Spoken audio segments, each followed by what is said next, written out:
Have you ever stopped to think about how your experiences, everything you see, everything you hear actually change you? And I don't just mean changing your mind. I mean, how do they physically rewire the hardware of your brain?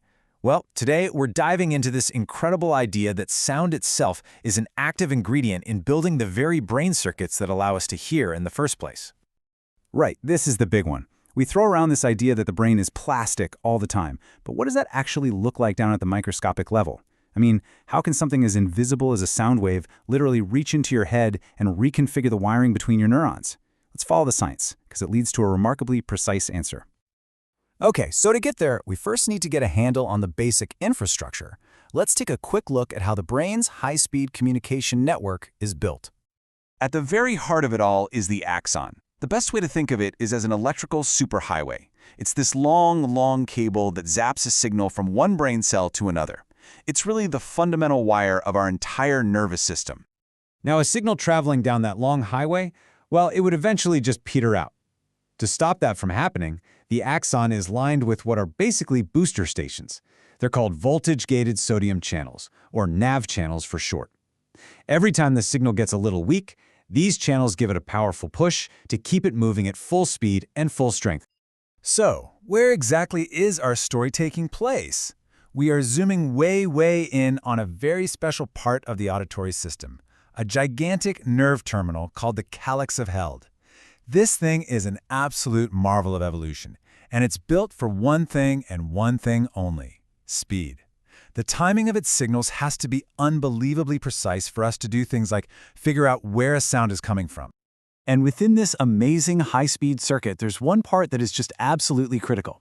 You see, along the axon, you have these standard booster stations, which are called nodes of Ranvier. But the one we really care about today is the very last one, right before the signal gets delivered to its destination. It's called the heminode. This guy is our key player, the final gatekeeper for that neural signal. Okay, so this brings us to our first major clue. Scientists started noticing something really interesting happening at this heminode, but only during a very specific window of development, right around the time an animal first starts to hear. Let's just walk through what they saw. It's fascinating. In very young mice, before they can even hear, those NAV channels at the heminode are just a mess. You can see at day 8, they're scattered all over the place in this long, disorganized band. But then, right around day 12, which is the exact moment they start hearing, the channels start to gather up. And then just a few days later, by day 16, bam, they've snapped into this tight, highly organized, super efficient cluster. The messy, sparse band is totally gone. So, the timing here is just remarkable. The physical hardware of the brain literally sharpens itself into focus at the very moment it starts getting its first input, the first sounds from the outside world. Is that just a coincidence? Or, and this is the truly mind-bending possibility, is the actual experience of hearing, is the arrival of sound itself, the trigger that physically tells this structure how to form. Is sound basically a set of instructions for how to build the brain? Well, that's exactly what researchers set out to test. And to do that, they came up with a really clever experiment. So let's get into the case of the silent mice. See, the key was to isolate the variable of sound. So what they did was they studied a special kind of mouse called a whirler mouse. These mice have a genetic mutation that makes them deaf from birth. This means their auditory system develops in a world of complete and utter silence. They're the perfect control group. And the result? It was completely unambiguous. You can see it right here on this chart. It shows the length of that NAV channel region. In normal, hearing mice, it forms that tight little cluster we saw, just about 4.4 micrometers long. But then look at the deaf mice. Their NAV channels never clustered. They stayed in that long, disorganized, immature band, stretching over 13 micrometers long. This was the smoking gun. Without sound, the structure just never forms correctly. The conclusion from the researchers was just inescapable. As they put it, sound stimulation is critical for NAV channel clustering at the heminode. So think about that.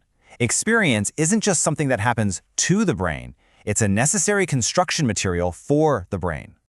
But wait, it doesn't even stop there. The level of precision here gets even more incredible. It's not just that sound builds the cluster. It turns out that different sounds build it in different ways. To get this, you just need to know that the auditory part of the brain is organized kind of like a piano keyboard. You have some neurons that are dedicated to high-frequency sounds and others that handle the low-frequency sounds. It's this beautiful, orderly map called tonopathy. So the question is, do all these specialized neurons build their heminodes in the exact same way? And the answer is a huge no. What scientists found was just astonishing. In the neurons that specialize in high-pitched sounds, sound experience builds that nav channel cluster closer to the final nerve terminal. But in the neurons that specialize in low-pitched sounds, the cluster gets built significantly farther away. The physical location is being custom-tuned based on that neuron's specific job. And you might be wondering, okay, does this precise placement actually matter? Does it change how well the neuron works? Oh yeah, the data here tells the whole story. When they tested how reliably these neurons could fire really fast, like 200 times a second, the results were just stark. The high-frequency neurons, with their cluster placed closer in, had an almost perfect success rate. They only failed about 3% of the time. But the low-frequency ones, with their more distant cluster, they failed over 40% of the time at that same speed. This proves the physical location is being optimized for performance. So, let's just put it all together. Sound comes in, and it basically acts as a signal that tells the brain, okay, time to build the hardware. But it doesn't stop there. The type of sound provides a second set of instructions that says, and by the way, build it here if it's for high pitch, or build it over there for low pitch. It is just an incredible act of biological customization. So, what does this amazing piece of neuroscience really mean for us in our day-to-day lives? Well, let's zoom all the way out and look at the bigger picture. Your brain as a living sculpture. So what have we learned? We've seen with our own eyes that sensory experience physically rewires our brains.